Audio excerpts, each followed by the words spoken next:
So welcome to Faya's garden, and here we have chickens everywhere. Lavender is blooming beautifully this year. I started all of that from seed and took a lot of patience.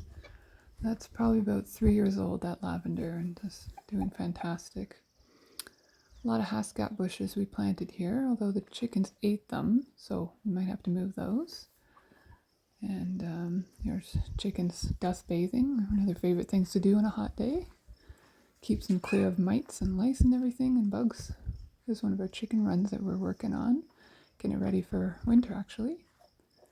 And here's our big chicken run, with the chickens enjoying the shade. And we throw all our scraps in there actually for the chickens to eat. And we've got grapes coming for the first year. It's probably about 3 years old for the grapes as well, so we're very excited to get our first grapes.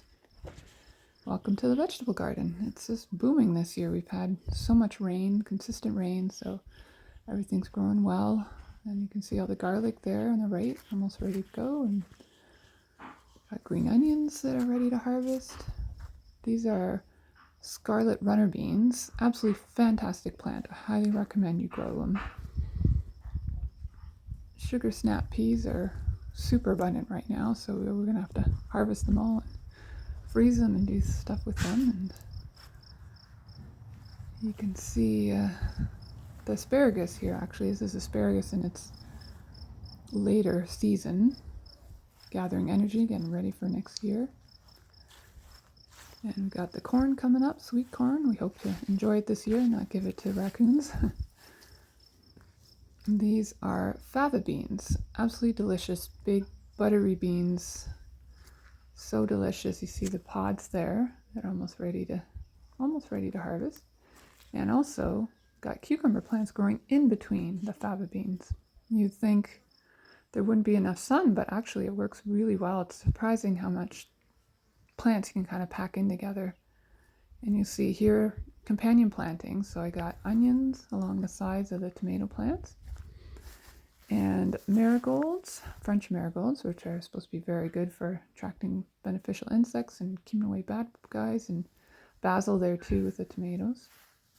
Carrots, we've already picked quite a few, and carrots you can grow all year, so we just keep planting them. And beets in there, and we've got, these are bush beans, which I actually really enjoy. They don't climb up like pole beans, but you get quite an abundance from them. Our cabbage heads are almost done. They had a lot of trouble in early spring with bugs, but they bounced back. I'm very excited. And here's some more sugar snap peas. It's so plentiful this year.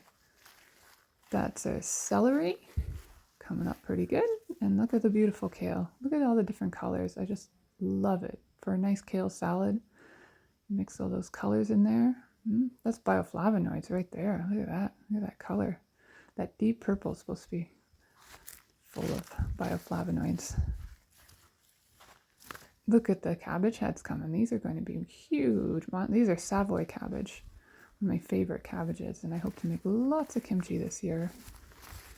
This is a bed in transition, so I'm pulling out the lettuce that is clearly bolted. Although this type of lettuce called Cimarron, it's still tasty after bolting, which is handy. And tons of cabbage I planted, lots of kimchi, lots of sauerkraut. It's so good for you. That probiotics. And look at the tomatoes, they're just climbing up. And again, companion planting with the tomatoes and parsley along the side. At the end here we got zucchini. This is a unique zucchini called Rondo Denise. It's a round, you see them coming there. It's actually a round zucchini. Super nice, sliced and barbecued. At the end of my beds I put my squash plants so they can kind of grow out into the open. And our strawberry bed is done.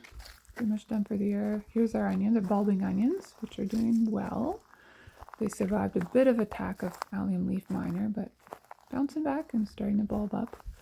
And look at these monster tomato plants. I've never seen such big tomato plants in my life.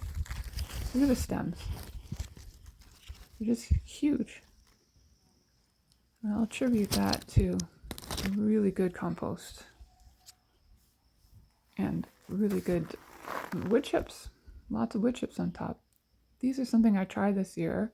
They're called pickling onions. Little tiny round onions, so excited for that. This is pepper plants, also doing really well. Lots of hot sun. They're enjoying that. And we planted lots of new asparagus. Those are little asparagus plants there. On the right, that's 2-year-old asparagus. So next year we'll harvest that. And at the end here is sorrel, which is something I recommend to put in your garden. It's tasty and lemony and it grows back every year. It's so easy. You don't have to do anything except cut it back and then it comes back again. It's a little overview of the garden here. And I'm going to take you back to this back area that we just created. Some wildflowers, kind of just let that bed go. You gotta pick your battles sometimes. And this is a new bed. We had all potatoes back here, but so much trouble with potato bugs and we didn't eat that much potatoes, so we did strawberry plants this year. My mom was nice to help us with that. This is an empty bed that was just filling with weeds, so I put buckwheat in there.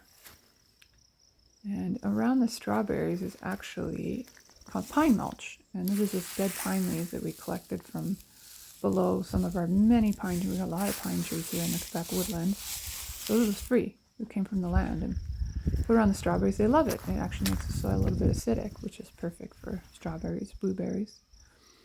And then along the outside of the bed, as you can see, we put, this is watermelon. Look, there's a tiny watermelon growing there. Look at that baby. Oh, it's going to be so good. Sugar baby. Sweet and round, not so big, so it's good for our short climate. And those are winter squashes, also growing to the outside, so they have a lot of space to spread out without taking up precious garden space.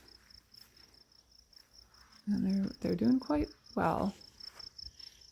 And here's an overview, a little overview of the garden. So green and lush right now. And I've always wanted a wildflower garden, never got to it. And look, nature just made it for me.